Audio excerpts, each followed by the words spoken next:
तो जी हाँ दोस्तों, आज हम बात करने वाले हैं अवकलन के महत्वपूर्ण सूत्र, जिसमें आपके 12th एग्ज़ाम में कंपटीशन में जो काफ़ी पूछे जाते हैं और यही कैलकुलस का बेस है, जिसके सहायता से हम डेरिवेटिव्स का अध्ययन करते हैं। डेरिवेटिव है अवकलन, जिसे आप हिंदी में कहते हैं। तो इसके महत्वपूर्ण सूत्र पे बात कर रहे हैं। देखिए, सबसे पहला क्या होगा यहाँ पर, d/dx ऑफ, जब हम x के सापेक्ष इसका अवकलन करेंगे तो x का 1 होता है। यदि x पावर n का होगा तो पावर यहाँ पर आ जाती है और साथ ही में x और पावर यानी कि पावर में एक घात कम हो जाती है। ठीक है, जब हम इसके क्वेश्चंस कराएंगे तो आपको बिल्कुल क्लियर में ही समझ में आएगा।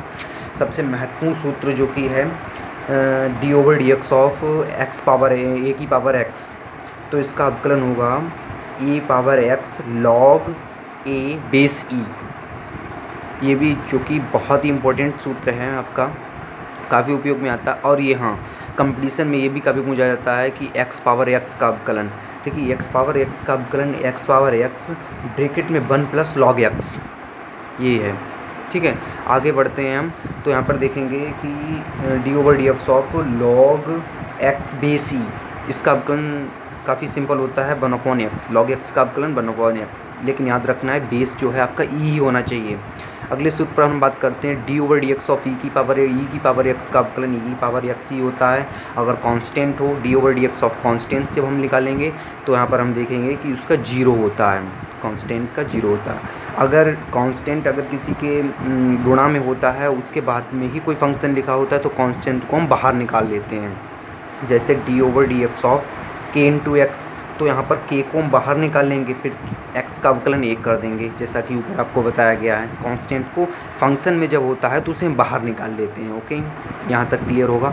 सबसे महत्वपूर्ण सूत्र यहाँ पर आप देखेंगे कि d/dx of log x base a। अभी मैंने आपको ऊपर दिखाया था कि log e, यहाँ पर बेस क्या था, e था ना, a था यहाँ पर, और यहाँ पर क्या है, a है। तो ये भी काफ़ी महत्वपूर्ण सूत्र है, 1/x इंटू log a यहाँ पर बेस है, फिर e है, log e बेस a। देखिए, एक इस प्रकार निकलेगा। तो यहाँ पर देखिए log a x को हम किस प्रकार लिख सकते हैं, log x upon log a। तो log x का अवकलन क्या होता है, log x का अवकलन मैंने आपको ऊपर बताया था, यहाँ पर हो जाएगा 1/x। ठीक है, और फिर हम log e, जो कि यहाँ पर फंक्शन में है, दोनों में e यहाँ पर लेते हैं, कोई बेस नहीं होगा तो हम यहाँ पर e ले लेंगे।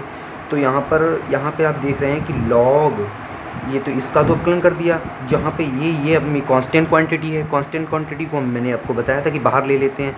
तो यहाँ पर क्या करेंगे, log, इसकी भी बेस चेंज कर देंगे, log a, यही बताया था मैंने आपको ऊपर। ठीक है, और आगे हम देखते हैं कुछ दो बहुत ही महत्वपूर्ण सूत्र जो कि यहाँ पर आते हैं। ये आपका हो जाएगा मल्टीपल में, जब कोई दो फंक्शन होते हैं तो यहाँ पर क्या लिख देंगे, जब ये d/dx of u into we, तो यहाँ पर u' प्लस v'।